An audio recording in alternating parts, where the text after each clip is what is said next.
نعمبو إلو ميكائيل كابزنبرو بدديلو ناب قدام قصو أمرحي أتو قديد الدحري وخسعبو كلو أطمامتقوم غنا بسلي استعبلله نبري ملكت حرق أنوم زخون رقيت سور دم كأ كاب جنباروم نابافن شوم توريرو نبري موبو بمجمريا خديعنا ذاتنا مسيلكم سلازلو بسرح ود بمسينا خمزلنا كبسر كافتو بسرات كاتعام نايب حق هادي خامي كي الودن سغا سوات زخال اي كاي خين توايو قنيعو غصم طمتهم ميكائيل الصنحي وطرت توغيدو ناي ولودن ولادن سمعيت غبوبوتو حزي اب هاغراو قالسهم بزرعخمني نق زيبل امنتن صنعتن حغوس يبو خابلهم عينتو قصرصرن وا كم زم حدا نريهم زلنا خشوفات نقع يخشف كاننا ميكائيل ودي سبعي حساب توسينو ولق زلق كبل يبلون بلو نرقصهم محبن كرعتنا تسمعهم صبوا على الخبو حجي ممسينا غنغرك قرم نقرني حقيو قال انت ترغبو بصدرانا خمنلك كم فلوتيو جن كالا امارات سلازيل كتودب مو نابقت ارزدليو مالاختتات كتاب السحكن حتى كاينا مسئنا نحتير غزي تطماميتهم سقملو برتع مواسفني كبيد حلافنتي سكوم سلازنبرو اتو غدي عميقوم كحسبو جدن نبري زحسبهم ناي نفسهم اي نبرن دقوم يوحنس كحساي امانيئيل ربعيوم ميكائيل ام مسارع حزباو سراويت يوم تسليفهم زلو بموت خبيبهم ام مأكل بارع سميدهم كاباتهم من بعوات كم زملسهم كحسبو صحيحهم حجي ميكائيل ودهم بزحتهم زلو حدش نجر كأ حسابهم من كبانا خون ناس النتري يخون زبل كونه سمع ميكائيل ودي بلو ملسهم بعمقوت نخق الولو نحنا كابخاتكم اين بلصنينا بسدرانا وسن إلا نهاجرنا انت سرحنا صباح سمنا خبور كخونيو تاي كم زقاطمنا ينفلطن غنا نزي غير كالو يزلخا صاوعيت بحغوس يزقبلو اخري كان نبو كنعوتنا ركبكا غن مساي طرح يخون انا ون كم خون يزدلي صبو كم شدي خاصكم يلن ويوم صدق خسر حيلكا كنحبق سلازغنا خا ندي بعلخا نقرع اخا زرر بمسودو نابغساتو ويزرو منيا مسغالن مغو خسرحا اوشتي حقت كتب لها سلازنبرا كعل نبيني يخفل يصلحو اصمينا كاد زودي بلغو اتو غدي افيتو كف نبر نو لدنغهم نكو ملس خيل لاخبرتهم حين نبله ما ادي قلتيفو سلاستقرب اللوم مغب بليعم قلتيفهم كابت غزاوصو كعيلن ميكائيلن كامون دحر اتو غدي ودوم ززل اخو رقاقتن كال نبرتن ناب غربعتي كوسدون كابو خا ززهبوم ميكائيل ودوم كم صلون جمرو ركبهم كا مصغه سبيت كعيل طرح نبره نسا كم صوو مخانو مستنغرا نصوم بحبريتا تبغيسوم حاتيتوم بمركابيوم تلاليوما سلازي امونغو امسالسي اكال ودوم طراي نبره بزيكا ملختات مبصح غزومون محبينا اشتو برتات كونه اتو غدي بعل ميكائيل بزأتو برتات فرقو ابدكان الساخ امطون كلو فرقو خا ابندا اتو غدي كحبو خالو حاده نابغطر زوص زتامامن مسمر حاده معقب خا طاتي متقعتي كفصملو ذي شباشبلو زلو سنبل بمركبهم حوسهم درت اينا ورون بوجل لفصناتي بسمين ون ناب اسمرا زسلق مسمر تخفتي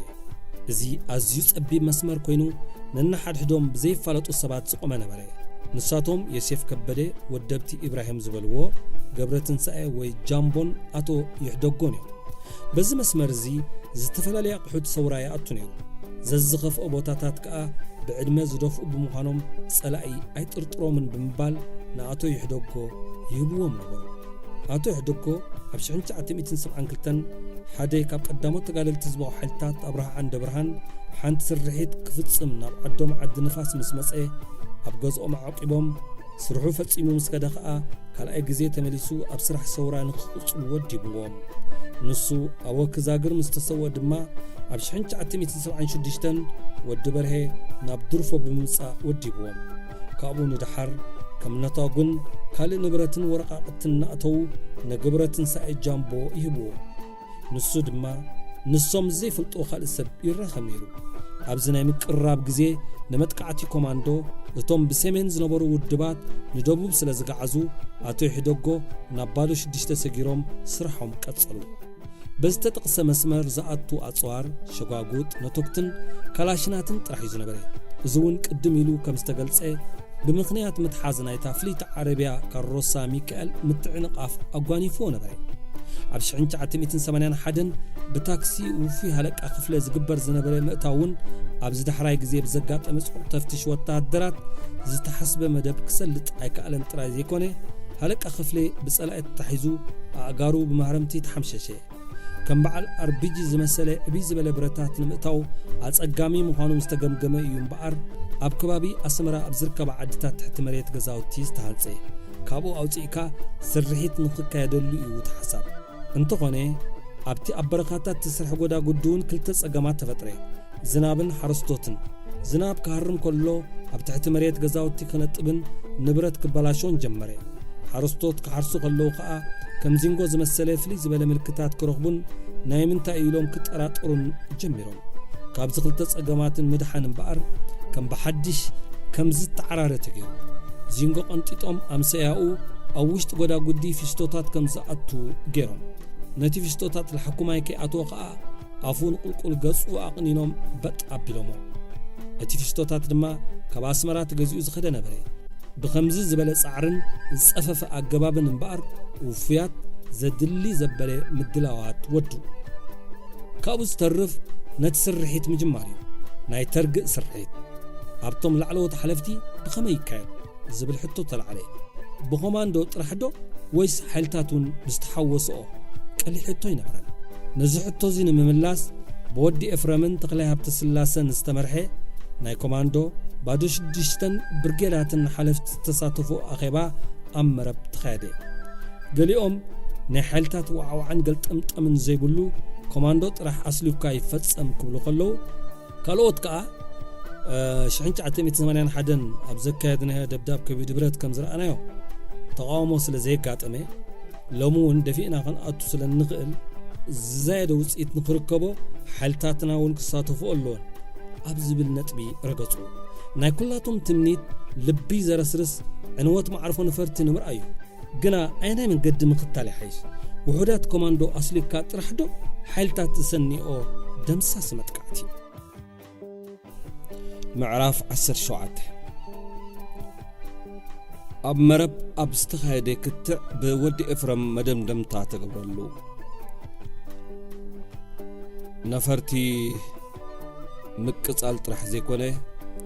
እቲ ማዕርፎን ምስ ሙሉእ ትሕዝትኡ ንኽድምሰስ ሓይልታት እውን ዝተሓወስኦ ሓያል መጥቃዕቲ ክነካይድ ኢና ኢሉ ወሰነ ኮማንዶ ክሰልኩ ሓይልታት ከእግርግሮም ክስዕባ እሞ معرفو نفرت سنبل نبري قدكون حايلتات ناب كلو تزادل بوتاتات بزيس أقام تمريحن كأتوا زخلون وفيات سحرتي بزقباء توديبهم نبرو أبربعة جلتات خفافلهم لنفس وكف جلة ترنافي تجر الله قداميت جلة ترنافي تكئ برهان خينو مبرهات ميلن كحيل النبروا كاليت جلة ترنافئة حقوس فرزق خوينو حقوس قبر مدهنن تولد مدهن عقبا ميكائيل تحقف سالسيت جلة ترنافئة حيل ميكائيل حقوس ود حيلاي كوينو الأزار براخي حيل مريم تغستن ملئت سمرا حزت رابعيت جلة ترنافئة قبر هوت كفلا خوينو أبالاتا أرون ولد ميكائيل قويت سجيدن نبر ናይ ኣርባዕቲ እንጉጅለታት ጥርናፍቃ ሃይለ ጸጋይ ወዲ ጸጋይ ክኸውን ከሎ ምክትሉ ተወልደ መድህን ዘራጽን ባሻ ሄብታይ ነበረ ኩላቶም ዘሙፍያት ከቢድ ዕማም ክመጾም ምዃኑ ምስተነግሮም ነዊሕ ዝተጸበይዎ መጥቃዕቲ ሃይለ ኣየር መዓልቱ ብምእካሉ ፍናኖም ካብቲ ዝነበሩ ንላዕሊ ተበራበረ ኣብቲ ኣብ መረብ ዝተገብረ ኣኼባ ኣብ ርእስቲ ብኣባላት ኮማንዶን ውፍያትን ዝተወደአ ኮማንዶ ብጸሎት ኣስሊካ ምእታው ዝብል መጽናዕቲ ብሸነኽ ዳዕሮ ጳውሎስ ክእቶኹም ዝከኣል ዝገልጽ መጽናዕቲ ቀሪቡ ብምንባሩን ገለ ካብ ኣጥቃዕቲ ኮማንዶ ብኡን ክኣቱ ስለ ዝተሓተተን ቅድም ገምጋም ክግበረሉ ተወሰነ። እቲ መጽናዕቲ ኣፍሮ ብዝለኣኾም ኢንትብን ኢዮብ ክፍለ ማርያምን እዩ ተፈቲኑ ነይሩ። ክልቲኦም ኣፈናዊ መጽናዕቲ ምስ ገበሩላ ካልኣይ ግዜ ተቋጺሮም ተፈላለዩ። ኢዮብ ብውልቃዊ ጉዳዩ ናብ ዕናና ላይ ምስ ተንቀሳቐሰ ጸላኢ ኣኽቢቡ ስለ ዝሓዞ እቲ ናይ መጽናዕቲ መደብ ፈሽሉ። እቲ መጽናዕቲ ስለ ዘይተወድአዮም እምበር ብሸነኽ ዳዕሮ ጳውሎስ ኮማንዶ ናይ ምስላኽ ተኽእሎ ክህሉ ይኽእል ኢሎም ዝገመቱ። ነዛ ዝተባህለት ቦታ ብልክዕ ንምምዛን መኮንን ጉብጣን ክልተ ወፍያት ሒዙ ኸደሞ ንኹሉ ስንጭሮታት ኣድቂቖም ድሕሪ ምዕዛብ ከኣ ብኡ ምእታው ከም ዝከኣል ደምደሙ። እምበኣር ኢሉ ወዲ ኤፍሮም ኣብቲ ናይ መረብ ኣኼባ ነቲ ዘካትዕ ነጥቢ ምስ ደምደመ መዓርፎ ነፈርቲ ይኹን ሓይልታት እንእትወሉ ቦታታት ክትርእይዎ ገለ ካብዞም ኣብ ዘለኹም ሓለፍቲ ክትብገሱ ኢኹም። ኣብ ካልኣይ ዙርያ ከዓ መራሕቲ ሓይልታትን ቦጠሎንታትን ተዋፂኦም ይኸዱ ኢሉ ኣብ ሓደ ጠመቶም። ወዲ በርሀን ኣፍሮን ጣጥቃ ብምንባሮም ተቐናጠው። ተስፋ ሚካኤል ተቐሺ ጥራሕ ተበገሳ ይብሉ ካበለ ወዲ በርሀ ብሕሽኽታ ድሕነና መለስ ኣፍሮ ድምፁ ኣትሒቱ። ተስፋ ሚካኤል ከይብገስ ዘስክኦ ምኽንያት ነበሮም። ክኸድዎ ተሓሲቡ ዘሎ ቦታታት ሕምብርቲ ጸላእን ኣዝዩ ተኣፋፍን እዩ። ተስፋ ሚካኤል ኣዝዩ ጉልቡት ብምንባሩ ከም መውጋእት ዝመሰለ ጸገማትን ተጋጢሞ መሕቢኢ ክረኽብሉ ስለ ዘይክእሉን ኣብ ምሽካሙ እውን ጸገም ክኾኖም ከም ዝኽእል ስለ ዝገመቱን ነበረ ስጋኣቶም። ስለዚ ኢሉ ወዲ ኤፍረም ጽን ኢሎም ከም ዝከታተሉ ገበረ። ኣፍሮ ወዲ በርሀ ፀሃየን ሓሊባይን ክትብገሱ ኢኹም በሎም። ኣፍሮን ወዲ በርሀን ስግኣቶም ስለ ዝተወገደሎም ብፍሽኽታ ተጠማመቱ። ተስፋ ሚካኤል ካብቶም ተበገስ ዘይተባሃሉ ኾነ። እቶም ሓለፍቲ ካብ መረብ ምስ ተፋለዉ ብደቁ ጽንዓይ ገይሮም ተማጅላ ዝተባሃለ ዓዲ ብምብታኽ ዓዲ ተመናስ ኣተዉ። በተጋለልትን ውፍያትን ማሕበርነት እትጽዋዕን ዝነበረት ዓዲ ተመናስ መዕረፊቶምን መበገሲቶምን እያ ዝነበረት። ኣቐዲሙ ተነጊርዎምሲ ተቐሪቦም ዝጸንሑ ውፍያት ምዉቕ ሰላምታ ብምቕራብ ተቐበልዎም።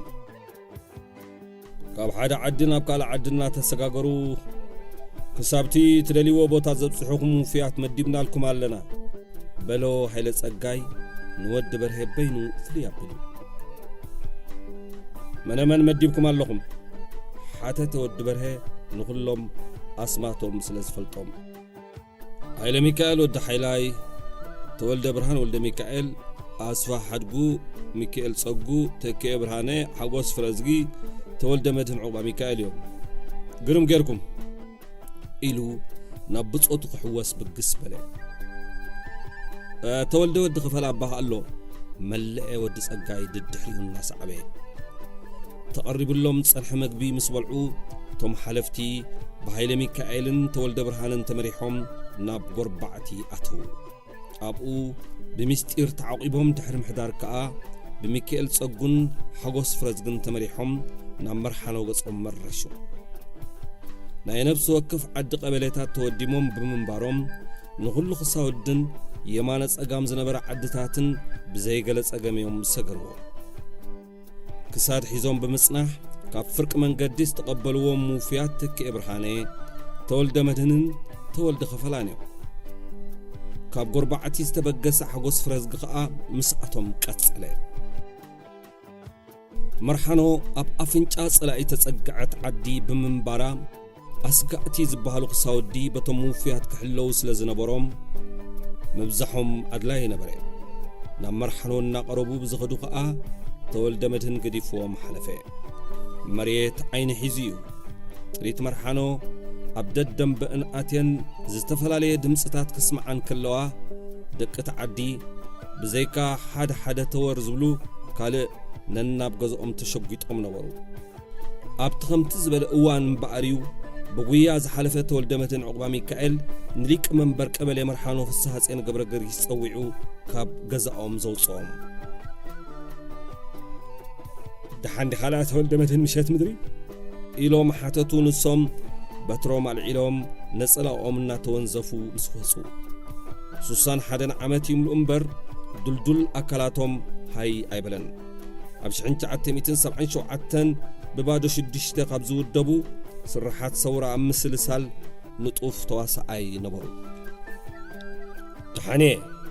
إلو تولد مدهن نسلامتا إدوم جبت أممو دمسو أتحتا بلو أغايشي موتو سلازلوس أبتي أخينا هنصان حميلي بلوم أغايش بلو حتو بزمسل دمسي أعريهم نمرق القاس من كخونو خمس قلو قميتهم نيرهم هم بعال ودبرهن أفرون زلوهم يوم تتحاحيزهم نبتا تولد مدهن زمرحهم كساد كيدوم كوف مسبلو تعر حتسير قزيتهم حلفتي مصوم ليك أمنبر قبلي نودبرهن أفرون سلازفلطوهم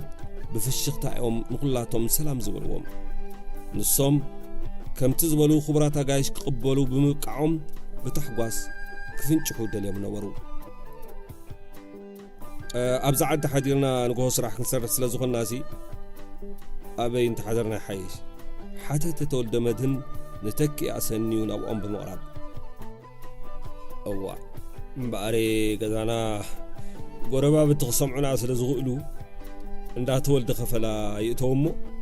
أبو زد اليوم زبالي بحوار كنا نقرب اللهم بلو تولدوا فيها برأس مخانو جزاؤو فنتت زبلت بمنبرا كم إننا بلون كلو تولد صدق بلممو بتحساب تسمعوا نتوم حلفتي مريحمهم كأ ناب إندا تولد خفلا أتو ناكلتي أمانستي نا أجايش كخوني لن كركيرنا أوس أنا حزبالي أو تين زنات انقدوت قبر علوم أتوف السهاسين تولدن كأ كساب زدررو صنوع حلوة أكايدلهم دحر الدرارقنا بسموا هدقصو سلازغلو نابت زي طرطر غزا نداليك منبر في السهاسين وصدوهم أوه بصلاعي امنت تنبرلو سفر أبيوتاويان سلازوسد وتهدرات كفتشو إلوم أكهقونون يوم سلازغونا كأ نابو خيدوم كساب ساعات 4 فرقان وقحتها دحر مصنح تنسيهم نابت معرفو نفرتي بنصور كرئيلو زغلو بريق بوتا خدو نبور كي ترفينا تنسيهم نبل زلو نامبر أب أفنج أصلاعي بمنبارهم بخوفهم يوم حتيرهم أعنتهم كي تلاقبا يوم دما بأطوف السهاسين تمريحهم أرقيت مرحانو تباهلو نابزفلت بوتا زخدو مريت نبرهب زخده نفرتي ولاد سب ممسالم إلى انترائيهم مملي سنسل زهر رأهم اتسرحيت شعون شعوخ كاية تمنيو نفرق سعز زخون كلوتي كسلوخي كألز بهال بوتاتاتن سلائز عسكرلو نقطاتاتن بدقق تعزو اتي تحاسيبو زلو مدب عود كم زخون كأ بزي قلت لطر كلاتهم دمدمو كابقو مملاس كوينو نليك أمنبرن تولد خفلان تفانيوم ناب عد قشي تملسو أب عد قشي مسبصحو جن صلاقي مأتوام كم زفلت وفر بمكياد نملو جماجم سحرتي عصو حيالو أهدوتات صلاقي كابشنخ مبيتو دامبا وغرتي جماجم عد قشي عدم زمات عدس أنافن سلع دعرون ذتبه لعدتات مبقاس بكل مأزنات نفس حرتي وفرع حلفتن وفيات زباو جنبار أوشت هزبوم سلا زنبرو زخونا سقعت حدرمن أبتازعتو عدي عد قشي أبغزاوتو فيات تعقبو حرقو برهي نبينا سهل استبهلت ودب تصويعا كم توترو أغايش زباو جنبار كمصون كلو زغبراؤو مقبي قربالهم وفيات كأنا كل مأزنات زرقيهم من كسات سلاعي تخاتاتلون ززرائي وحبريتاتات نتوم حلفتي لقسلومن أني حاجن مريت النخررات كتكيت جمرت نبعد قشي خبز وفرة حيل سلاعي قلوت تعدرات نبتي حلفتي تحبي أملو زنبور جزا قربو جمرو من البات تفتش كجبرو سلازغلو تبلا حيت كاموساك عايشي بلوم أبوس أنحمن ودت عدن وفوي أسوا حدقو ኩላቶም በቲ ሓሳብ ተስማምዑ ንጸላኢ ከደናግር ይኽእል እዩ ዝበልዎ ብልሓት ከኣመሃዙ ነጸላውቶም ተወንዚፎም ገባር ደቂ ዓዲ ብምምሳል ቀሲሎም ኣብ ትሕቲኦም ናብ ዝነበረ ሸኻ ዓዲ ወረዱ መሪሕዎም ዝወረዳ ሃይለ ሚካኤል ተቐላጢፉ ጨንገር ዝኸውን ቀላሚንጦስ ቆሪጹ ኣብቲ ሸኻ ንጽንሕዎ ኣብዑር ከም ናቱ ኣምሲሉ ኸብከቦም እቶም ካልኦቱን የማነ ጸጋሙ ኮይኖም ከብከቡ ኩላቶም ሓረስቶት መሲሎም ብምንባሮም ከዓ ምኽብካብ ኣብዑር ዝመሳሰል ምህዞ ነበረ ከምኡ እናገበሩ ካብቶም ተቐራሪቦም ዝነበሩ ወታደራት ምስ ረሓቑ ማይ ፍልፍል ብዝበሃር ሩባዕ ዓዲ ቀሺ ገይሮም ንዓዲ ጸገደ ኣተዉ ካብኡ ከዓ ምንቅስቓስ ጸላኢ እናተኸታተሉን ንጸላኢ ንምድንጋር ኣንፈቶም እናጠማዘዙን ናብታ መበገሲቶም ዝኾነት ዓዲ ተመናስ ብሰላም ኣተዉ ጸላኢ ዝገበሮ ምንቅስቓስ እዋናውን ብዙሕ ዘይጸንሕን ገይሮም ስለ ዝወሰድዎ በዓል ወዲ ኤፍረም መራሕቲ ሓይልታትን በጠሎንታትን እውን ነቲ ቦታታት ክሪእዎ ትእዛዝ ኣመሓላለፉ እዞም ማእከሎት ሓለፍቲ ብቐትሪ ክንቀሳቐሱ ስለ ዘይጥዕም ብውፍያት እናተመርሑ ብለይቲ ንኹሉ ቦታታት በጽሕዎ ቦታታት ብለይቲ ኣጽኒዕካ ተሪር መጥቃዕቲ ምክያድ ብተመክሮ ዝበሰልሉ ኣገባብ እዩ ስለ ዝኾነ ከዓ ንሳቶም እውን በቲ ዝረኣይዎ ቦታታት ኣትዮም መዓርፎ ነፈርቲ ሰንበልን ኣብ ከባቢኣ ዝርከብ ቦታታት ጸላእን ናብ ሓሙኽሽቲ ከም ዝቕይርዎ ተኣማመኑ ድሕሪኡ ምቅርራብ ንመጥቃዕቲ ኾነ ኣብ ርእስታ ቋሚት ዝኾነት ናይ ደቡብ ብርጌድ ካብ ምዕራብ ዝመጸት ሓንቲ ብርጌድ እውን ምንቅስቓስ ጀመረት ብዓቕምን ዓይነትን ዓሪቡ ዝተመሓየሸ ኣሃዱ ከቢድ ብረት ሃኽ ኢሎም ዘንበሃቑ ሻምብቆታትን ቦምባታትን ጸይሩ ዘብዘበለ ሓለፍቲ በብጽፍሖም ቀቅድሚኤን መረሹ ካብ ኩሉ ቦታታት ናይ ምምራሕ ተራኦም ክጻወቱ ዝተኣከቡ ውፍያት መትንታቶም ብረስኒ ተሕጓስ ሙቑቕ በለ ኣሃዱታት ዝፋው ግንባር ናብ ሓደ ዓብዪ ሩባ ንኽጠራነፍ በብመዳዩ ከም ዝውሕዝ ንኣሽቱ ሓዚታት ተሰሪዐን ክምርሻ ምስ ረኣዩ ብኹሉ ኹርናዓት ናብ ሰንበል ዘሚተን ክሓፍስኦ ዝኽእላ ዓወታት ዓብዪ ከም ዝኸውን ስለ ዝገመቱ ንብዓት ሰዕሮም ንብዓት ጻዕርን ዓወትን ይኹን እምበር ሓይልታት ገሊአን ካብ መረብ ትኺለን ክጽግዓ ብምዕራብ ዝነበረ ከዓ ብበዓል ሓሬን ገደለ ገይረን ናብ ውሽጢ ሰሓርቲ ናብ መረታ ቀይሕ ክኣትዋ መጀመራ ጸላኢ ብህዝባዊ ግንባር መጥቃዕቲ ከም ዝውሰድ ስለ ዝገመተ ናይ ምክልኻል ስጉምቲ ክወስድ ጀመረ ብኸመይ ግን ክፈልጥ ክኢሉ ይኸውን ኢሉ ንኻልኣዩ ተኽላይ ሓተቶ ወዲ ኤፍረም በቲ ዝተፈጥረ ሓድሽ ኩነታት ዝተሰምዖ ጓሂ ብገጹ እናተፈአ ጸላኢ ብሃውሪ ዝገበሮ ምንቅስቓስ ዶ ይኸውን መሊሱ ሓተቱ ተኽላይ እቲ ኩነታት ጌር ስለ ዝበሎ ካብ ህዝብና ፈጺሙ ሓበሬታ ክርከብ ኣይክእልን እዩ ስለያ ስሊኹ ሓበሬታ ረኺቡ ይኸውን ከይንብል ከዓ ከምኡ ዝበለ ዓቕሚ የብሉን ኢሉ ዘረባኡ ከይወድአ ተኽላይ ኮለፎ ከድ ኣነ እውን ብከምዛ ሓበሬታ ረኺቡ ክኸውን ይኽእል እዩ ኣይብሎን ምናልባሽ ግን ኢሉ ንወዲ ኤፍረም ጠመቶ እንታይ ምናልባሽ ገለ ዘይፈለጥናዮ ዶ ስለመና ይህሉ ክሳብ ሕጂ ዝፈለጥናዮ የለን እሞ እንታይ ክኸውን ይኽእል ሓተተ ተኽላይ ምግራሙ መሊሱ እናዕበ ወዲ ኤፍረም ንሰንበል ብሓሳቡ ስእላ ዘሎ ብምምሳል ኣርሒቑ ቀዊሉ ጠመቶ እሞ ኣለ ዝግምቶ ጸላኢ ምዚ ካብ ሶቪየት ረኺብዎ ዘሎ ሓድሽ መሳርሒ ሬድዮታትና ጠሊፉ ተጸጊዕናዮ ከም ዘሎና ገሚቱሎ በሎ ርእሱ እናነቕነቐ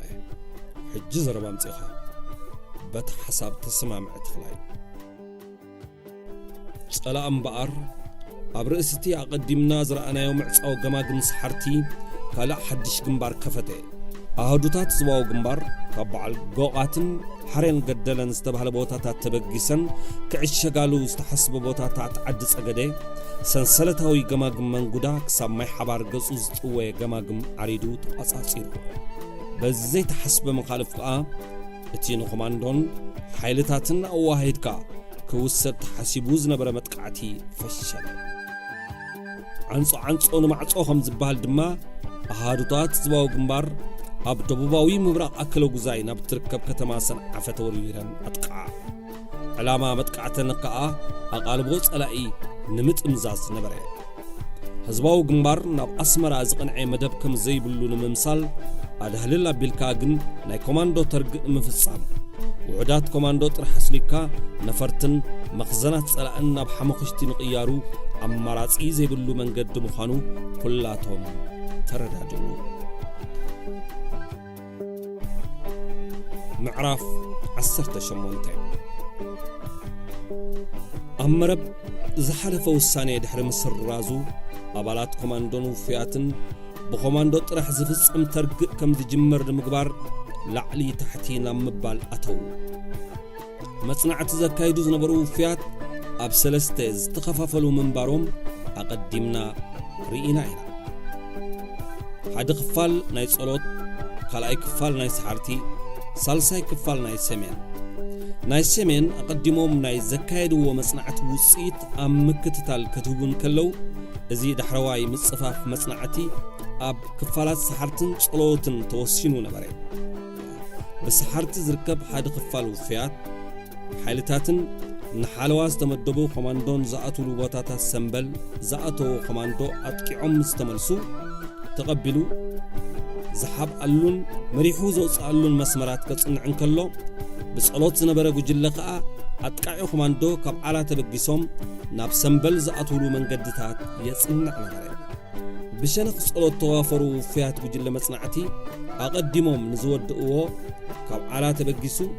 ኣብታ ናይ ብሎኮም እንደፈራ ዝበጽሕ መስለኺ መስመር ነናሽዓና ተመላለሱ ነፃ ምህላው ኣረጋገጹ ካልኣይ ዝሓዝዎ መደብ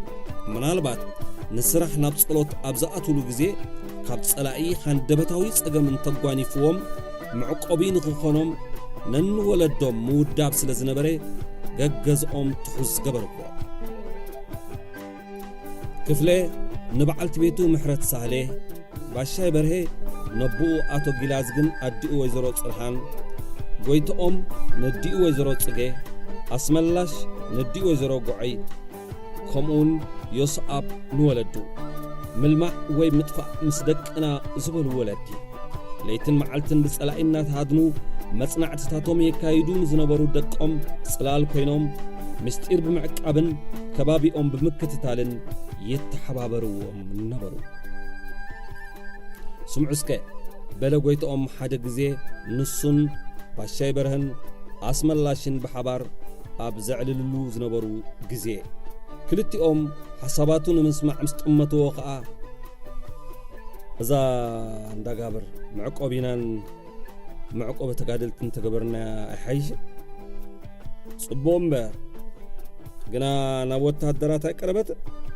በለ ባሻይ በርሄ በቲ ሓደ ናይ ምቕባል በቲ ካልእ ናይ ምጥርጣር ምልክት እናርኣየ እንዳጋብር ካብ ታሕታይ ጸሎት ንምብራቕ ውርድ ኢልካ ኣብ ጥቓቲ ገማግም ትርከብ እያ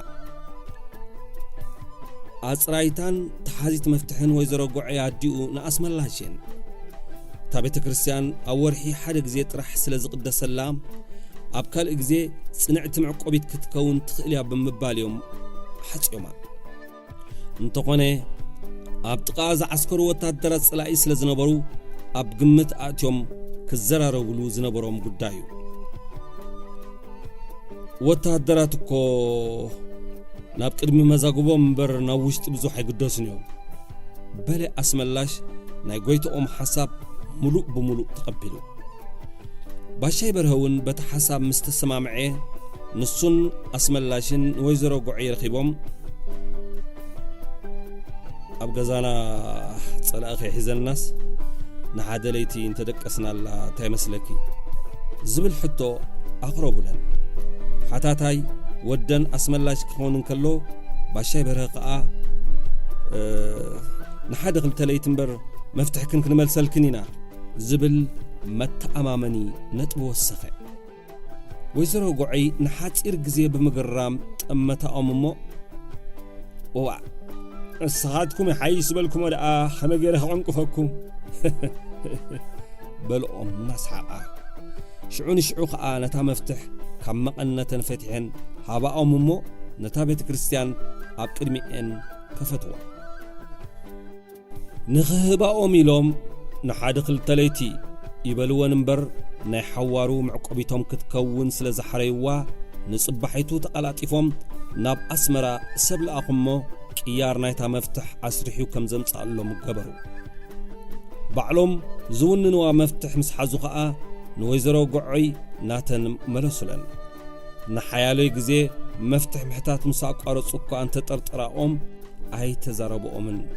ዘሻቕል ስለ ዘይነበረን ጥራሕ ገለ ነገር ከይርስዕ እሞ